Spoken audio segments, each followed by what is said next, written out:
As every step he takes Beautiful is another reminder of how far he's come and how far he had to go to survive. I'm one of the many people who doesn't know when they were born. But actually, I believe I was maybe 9 years or 10 when I took a long walk. Tending flocks near his rural village in southern Sudan was Abraham's entire world, one that was shattered by the beating drums of civil war in 1989. In Sudan, drum mean many things, but the one I had was not a drum of joy, it was a drum of war. The war was coming to us. So the drum was telling us, run and don't come back. And that's what Abraham did. He ran, but he was not alone. Thousands of boys like him were stranded when the northern Sudanese Islamic forces raided the predominantly Christian south, torching villages, kidnapping girls, and killing men and women. I came back, as many of us came back to see what happened. But only we find the dead people. And the village we knew looked totally different. And so this band of terrified, traumatized boys, some as young as 6, went on a journey. Along the way, they were joined by others. By the time they made their 3-month trek to the Ethiopian border, there were over 20,000 of them walking together. This walk was not just a walk of relaxing and take time. It's a walk of on pressure. It's a walk of trying to dodge bullets.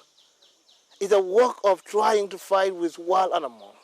It's a walk of walking with no shoes and no water and no food. Eating leaves and roots and sometimes drinking their own urine to survive, these lost boys leaned on one another for support, friendship, and hope. We were not coming from one tribe or one region, but God joined us to be one family.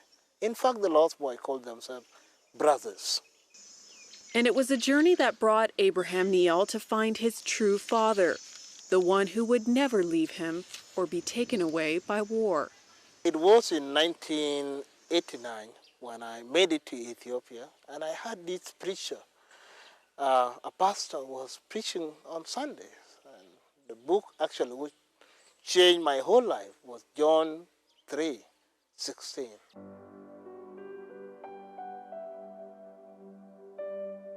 For a boy who had so many brushes with death and had seen thousands of his lost boy brothers die along the way, he started to ask questions.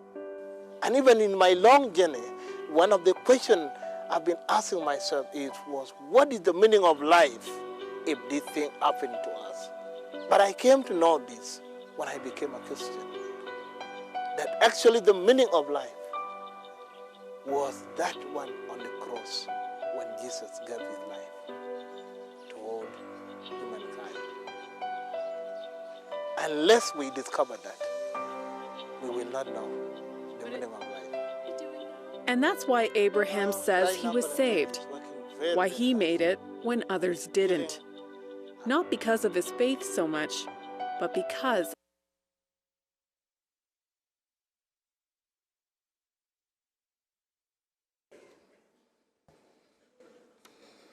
Thank you very much, and praise the Lord. I would like to thank Jenny Noyes and the great people of New Wineskins for giving me this opportunity to stand before you tonight and to share about the lost boys and the people of South Sudan. I would like also to thank Stewart Wicker and the community of Psalms for accepting me in and be part of the community. And all of you brothers and sisters in Christ who are here tonight in this great conference of New Wineskins 2022. I'm one of the lost boys, and the lost boys are the group of children who have become orphaned because of war. And the war started back in 1955, and it went up to 1972 when agreement was signed in Addis Ababa, but nothing changed. Only the few educated South Sudanese were killed. Another war broke out in 1983, and that's the war that caused the group known as the Lost Boys and the Lost Girl of Sudan. And tonight I'm here, and my dear brother and a colleague, Father John Choldao, is also here with us as one of the Lost Boys.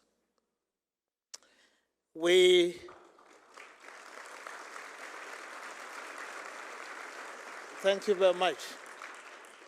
That video was taken at Uganda Christian University, and I'm very happy to say that I was happy to see our Professor and Dr. Nhial here with us, and also Richard Manis, who helped me to go to Uganda Christian University for one semester, and Bishop, my brother, Bishop Alfred Olwo, who was the Dean of Theological School by that time.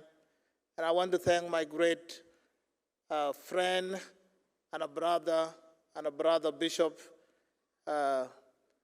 Grant Lamakan, who was the academic dean and was able to bring 5 South Sudanese, a Indian African, and allowed me to go to Uganda to study for 1 term. Many lost boys died, and many people of South Sudan died. More than 2 million people died. But God left some of us alive, not because we were more important than others who have died, but simply God left us alive to be witness of what took place in South Sudan and to share the testimony of what the good Lord have done among us and the people of South Sudan. So my book, one of my books, is the Psalm 118, and you can read from 1:7.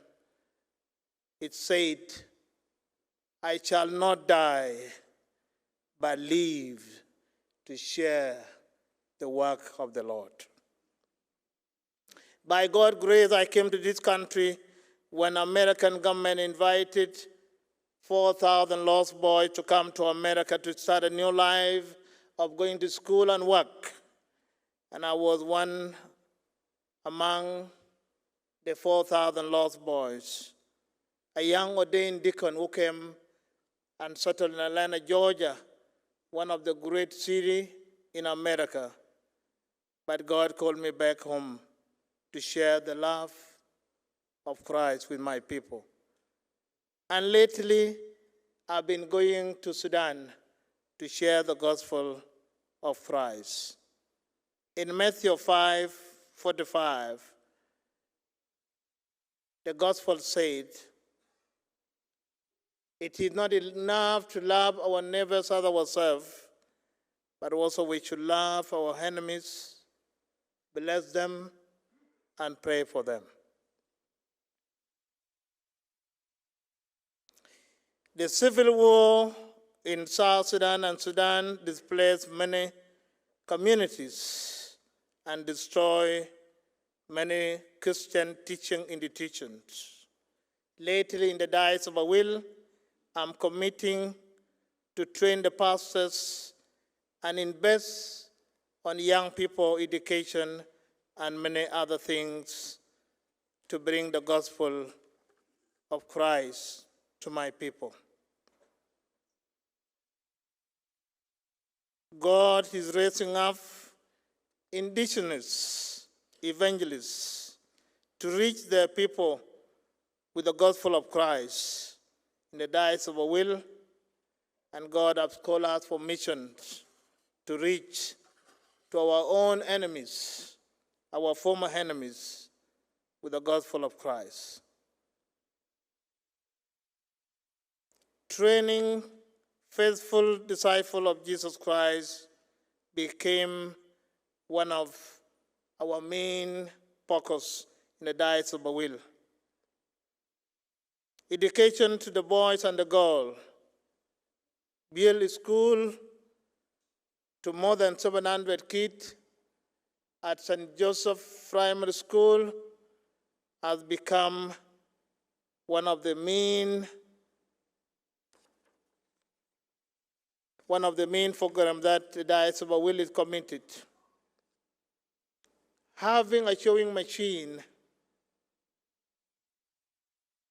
and a sport for the young people is also a program that we are committed to do in the Diocese of Will.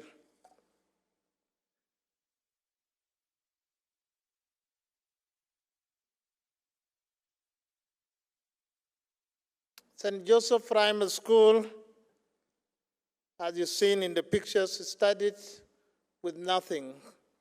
And today we have over 750 children in that school. And that is an investment that the diocese is committed to do.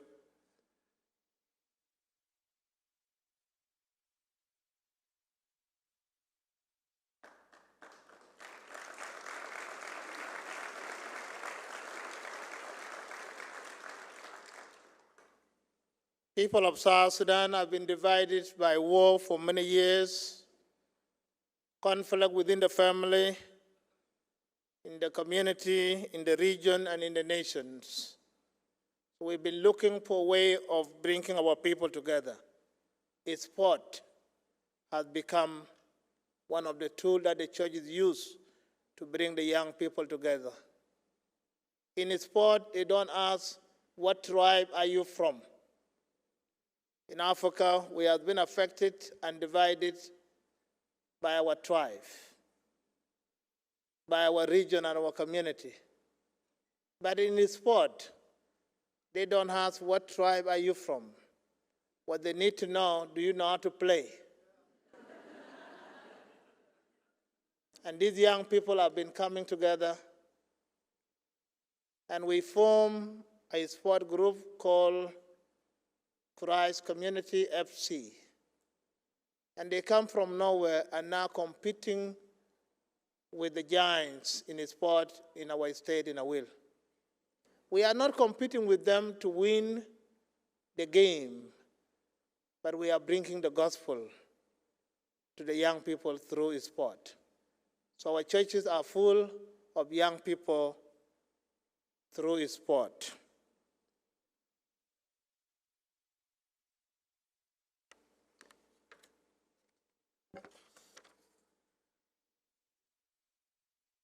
A sewing machine is a ministry that I use to empower the woman. The most forgotten people in Africa and in South Sudan are the women. I know some of you have got a lot of machine and may not have a meaning to you. But in South Sudan, it's a skill that people go and learn so that they can go and work and bring bread to their families. Most of these families, women, they lost their husband and they are the one taking care of their family. So that those of sewing machine, those are clothes that they make from those machines. And they look beautiful if you can get one.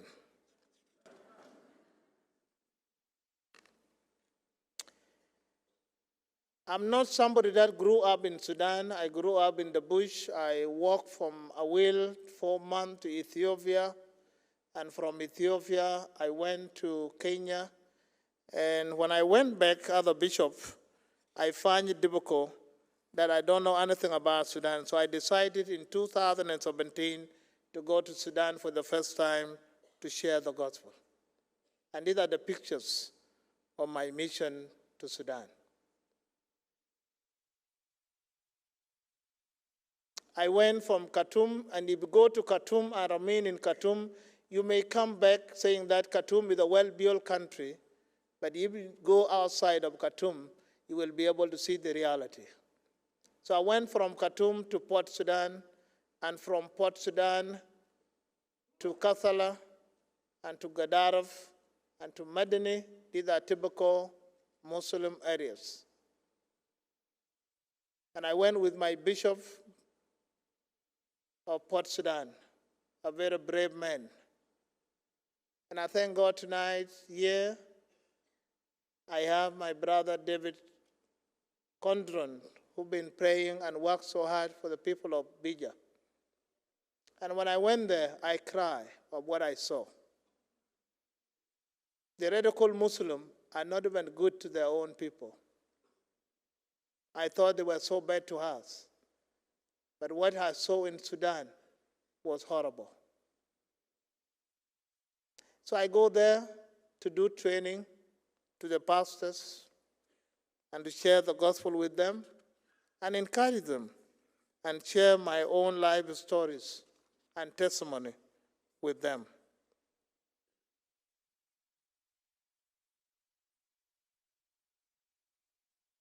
This is when I went to the village in Kassala. And if I was to show the video for this, all of you can cry. These are the Bija children who have not enough water to clean their clothes, who have no clinic, who have no school, who have nothing. And they live in the desert. The only nice building they have in their community is mosque. And the mosque funded by Saudi. By not why they not funded a school and clinic, because they are not Arab. Races is the biggest issue, divided Islam. These children are suffering so much with their families. So we went there to give them clothes, give them some food, and give them pen and pencil so that they can go to school and learn. One of the pictures here, the American company tried to put a water system, but they were stopped by the government. It's stopped by the government because they don't want these people to know anything. Brothers and sisters, I would like you to pray for our mission in South Sudan and Sudan.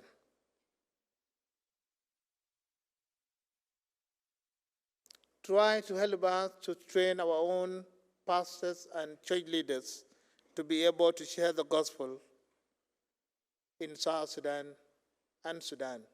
That is what will came on the border, and we don't miss war and problem. And if Christians fail to do anything, the Muslims are capable to do anything. And the aim that they have, if South Sudan became Islamic nation, they can use South Sudan against these African countries, Kenya, Uganda, these small countries. And with the aim that they can use Africa to be Islamic continent and use it against the Western world. And when I come to this country to share with people here, they don't get it until September 11. We are dealing with people when they are minority, they are good. But when they are majority, they tend to be a different people.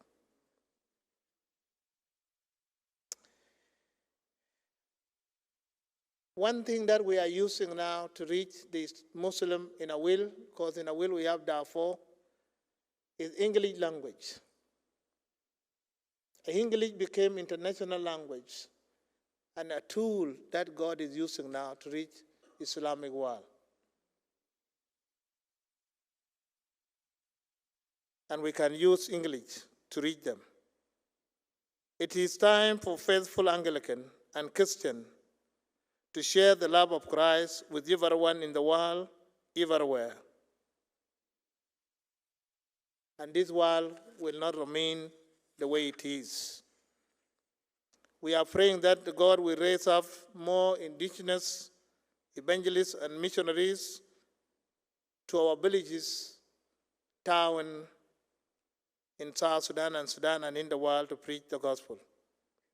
Brothers and sisters, where Jesus called you to make faithful disciples, be the one and see the one and share the one and become a partner with South Sudan and Sudan. Amen.